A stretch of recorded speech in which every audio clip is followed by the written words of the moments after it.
must your conscience my acquitted seal, and you must put me in your heart for friend, sith you have heard, and with a knowing ear, that he which hath your noble father slain pursued my life. It well appears, but tell me why you proceeded not against these feats, so criminal and capital in nature, as by your safety, greatness, wisdom, all things else, you mainly were stirred up. Oh, for reasons, which may to you perhaps seem much unsneed, but yet to me they're strong. Why to a public count I may not go. It is the love of the general gender bear him, who dipping all his faults in their affection, would like the spring that turneth wood to stone, convert his gyves to graces, so that my arrows, lightly timbered for a loud wind, would have reverted my bow again, but not where I've aimed them. And so have I a noble father lost? A sister driven into desperate terms? Whose worth, if praises may go back again, stood challenger on mount of all the age, for her perfections, but my revenge will come. Break not your sleeps for that. You must not think that we are made of stuff so flat and dull, that we can let our beard be shook with danger, and think it past time. You shortly shall hear more. I hope will teach you to imagine. How now? What news? Letters from Hamlet. These to your majesty, this to the queen. From Hamlet? Who brought them? I saw them not. They were given to me by Claudio. He received them of him that brought them. Laertes, you shall hear them. Leave us.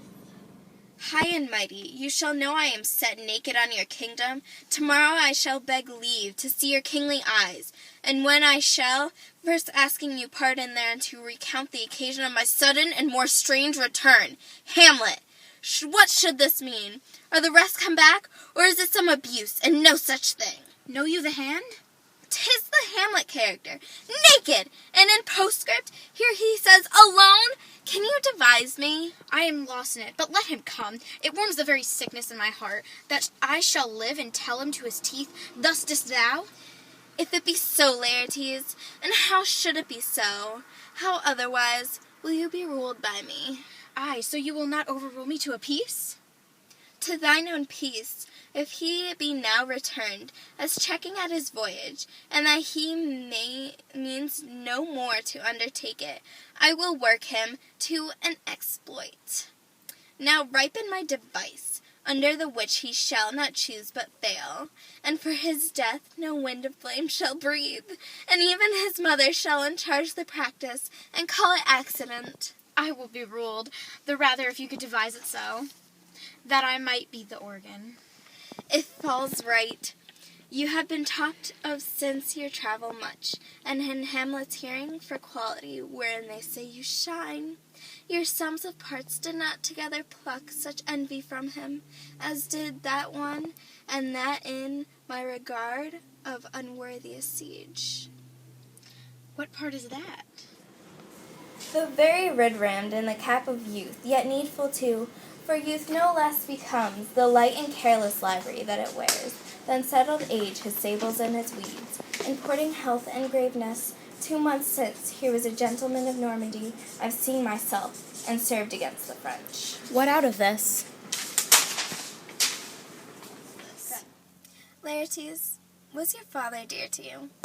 Or are you like the painting of sorrow, a face without a heart? Why ask you this?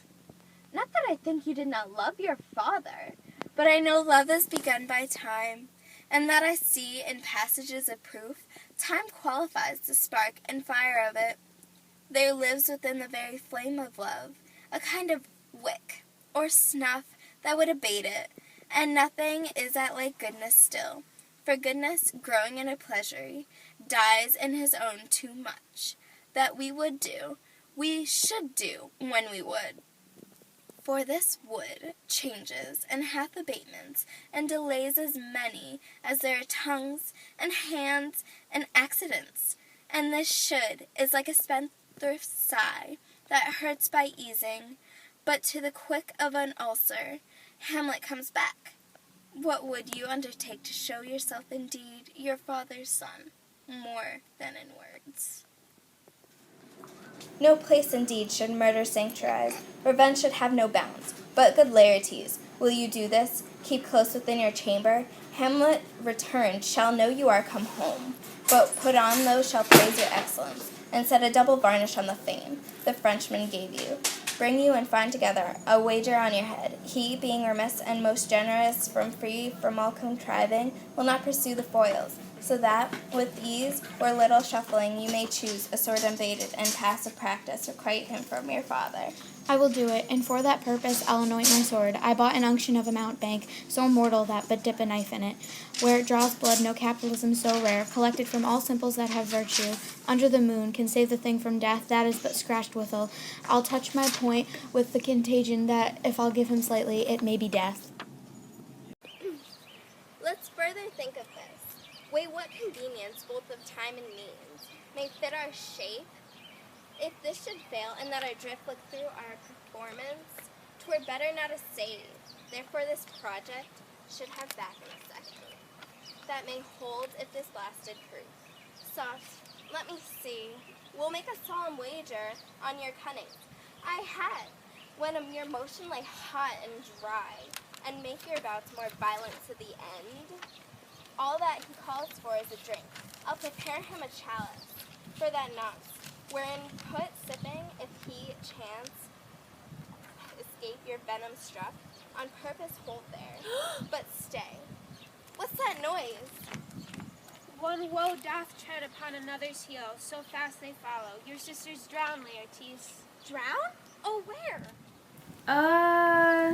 There's a willow grows aslant the brook that shows his hoary leaves in the glassy stream.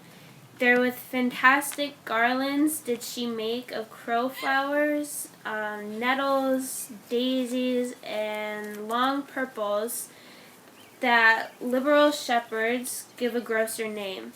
But our cold maids do dead men's fingers call them. There on the pendant boughs her coronet weeds, clambering to hang an envious silver broke, when down her weedy trophies and herself fell in the weeping brook.